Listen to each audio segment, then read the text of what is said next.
60 Minutes, Rewind. Are you on Facebook yet?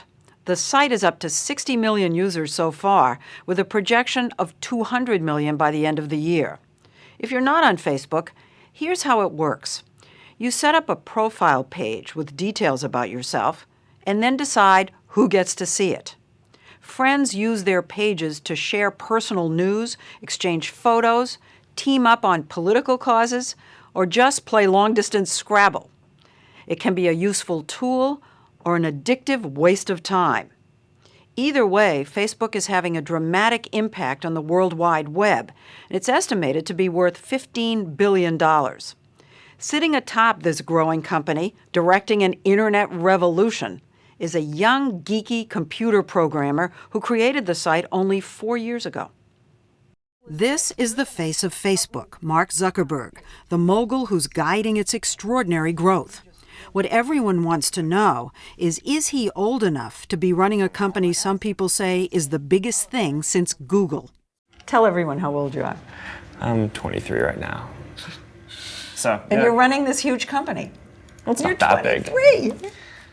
And here he was helping me set up my own Facebook page with a profile of my likes and dislikes. Guess what my favorite TV show is? I can't. Duh. All right, put 60 Minutes there. Next, we added my friends, family. That's my son-in-law, old classmates. Within a few minutes, I got a friend request. Here's a guy I haven't talked to in 2 years, and I'm so thrilled to hear from him. Mark. This is why so many find the site addictive. In a world with no cell phone or email directories, Facebook has become a way to find lost friends. Right. I mean, it used to be the case, like, you'd switch jobs, and then maybe you wouldn't keep in touch with all the people that you knew from that old job, just because it was too hard. But one of the things that Facebook does is it makes it really easy to just stay in touch with all these people. Of course, if someone tries to friend you, you can ignore them. And privacy settings allow you to deny access to your page, say, to your boss or your parents. Good afternoon, Facebook. How may I help you? Facebook headquarters in downtown Palo Alto looks like a dorm room. The 400 employees who get free food and laundry show up late, stay late, and party really late. Zuckerberg, who's made the cover of Newsweek and is reportedly worth $3 billion, sits at a desk like the other software engineers writing computer code. Have you changed your lifestyle? You don't look like you're buying really expensive clothes. No, I'm not buying really expensive clothes. Are you buying things? Are you buying things that you would No, I have a little, like, one-bedroom apartment with a mattress on the floor. That's where I live.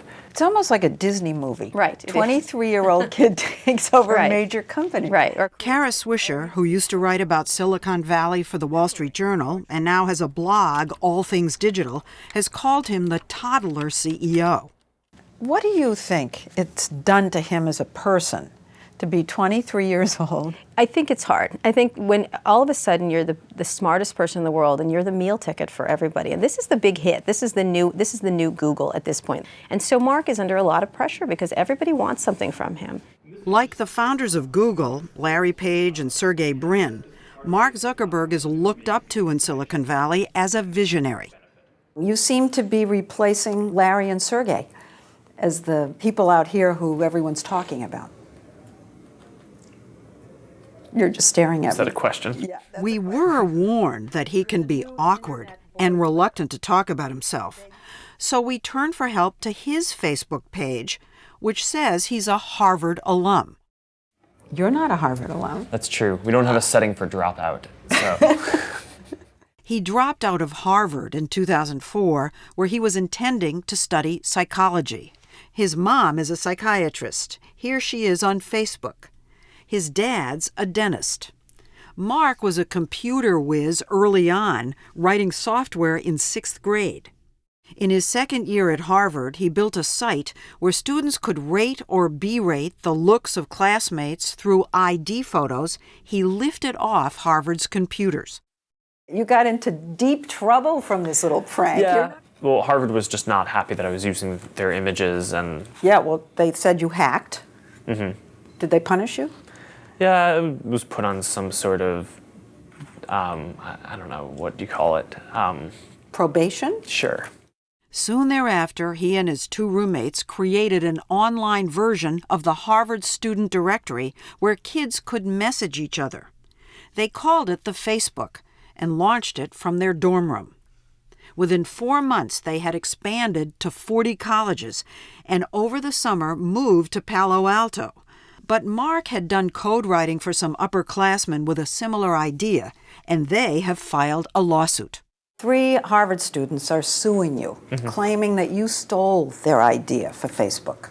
Well, I mean, we know that we didn't steal any ideas or code, so we're just kind of waiting until that comes out in court. In the lawsuit, they claim that you were duplicitous. Are you worried about it? No, I don't really spend a whole lot of my time worrying about that. I mean, we have lawyers at the company who deal with that stuff, and it's not a huge concern. I mean, probably about half my time is spent on business operation type stuff. Despite his young age, Zuckerberg seems to have made one savvy business decision after the next. He expanded access to Facebook from college students to high schoolers, then in 2006 to adults, his fastest growing demographic. Now he's inviting everyone on the site to create new software and pocket the profits themselves. It's a way to keep the next big thing on Facebook. New programs emerge daily, like Facebook Scrabble. I actually have a couple games going on now with my grandparents. So they got on Facebook and we started playing Scrabble together. So Facebook is changing the way we communicate with our friends and with our grandparents. It's also changing politics. Every major candidate has a page. Zuckerberg says there seem to be more Republicans on the site than Democrats. And among them, Barack Obama, with his young person's following, is hugely popular. Hillary Clinton is hugely unpopular. You know, it used to be first you went on Face the Nation if you were a candidate. Then, well, no, you went on Letterman. Now it seems the candidates have to be on Facebook. Are you changing the way candidates are running for president? Well, I think because politicians can communicate with tens of thousands of people at the same time, it's pretty effective for them in campaigning. Facebook is growing so quickly, there's talk of it becoming a giant slayer. Is Facebook a challenge to Google? I think they are. Charlene Lee, an analyst at Forrester Research, a technology consulting company, says Facebook is a threat to Google because it could become the first site people go to search. Say you want information about a family vacation in Maui. Lee says when you check Google, you could get a list of almost 200,000 hits. Versus I can go on Facebook. I can go and ask my friends. And people will write back to me, oh, I've done things, and this is what I recommend, and knowing you and your kids, they will really like doing this. So the next time I do something very specific like that, chances are I'll probably go to Facebook. Which is why Yahoo offered to buy Facebook in 2006 for $1 billion in cash. Zuckerberg declined, but then Microsoft swooped in and bought 1.6% of the company for $240 million. That meant that Bill Gates valued Facebook at $15 billion, roughly the same as Ford or CBS. Some analysts say that's wildly unrealistic, since Facebook has yet to figure out how to make money off its huge audience. Is it true that you don't make that much money? I think that's a pretty relative thing. But I mean, as a private company, we just have the advantage of not necessarily having to report to the outside world all of our financials. He may duck the question, but there's no getting around the fact that Facebook needs to find a way to generate revenue. And so Zuckerberg is experimenting with ads, trying to cash in on his users' own recommendations. Say you write on Facebook that you like a certain movie. That's turned into an ad. Or maybe you like a scarf from Bloomingdale's. So this isn't an ad that's going to go to a lot of people. Basically, when you put that information in your profile that you bought a scarf and that you like that scarf, right? That's something that your friends might find interesting, right? So what we do is we might show that information to your friends a little bit more proactively as an ad, right? So it But wouldn't with go me to, in the ad? Yeah, but that would basically be the ad. Okay, but it's almost like an endorsement, like Michael Jordan for Nike. I become the spokesman for that ad. Well, that's what you're doing when you're putting that information in your profile. The real trouble started when they began using a tracking program called Beacon that monitors what you buy on over 40 websites and automatically reports it to your friends without explicit permission. People signed up for Facebook thinking that it was a way to just stay in touch with their friends.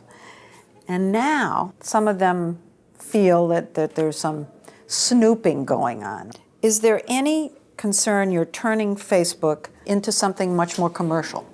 I actually think that this makes it less commercial. I mean, what would you rather see? A banner ad from Bloomingdale's or that one of your friends bought a scarf? But when a Facebook user bought his wife a diamond ring online, the surprise was ruined because Beacon notified all his friends and his wife about it on Facebook. With stories like that, criticism of Beacon began to build. But Zuckerberg dug in his heels until he had a full-blown PR disaster on his hands, including petitions and bloggers writing obituaries.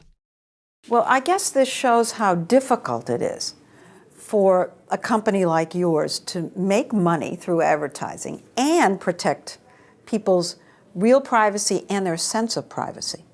You know, it might take some work for us to get this exactly right. This is something that we think is going to be a really good thing. Not a real answer to the privacy question, more like the canned response of a typical business executive.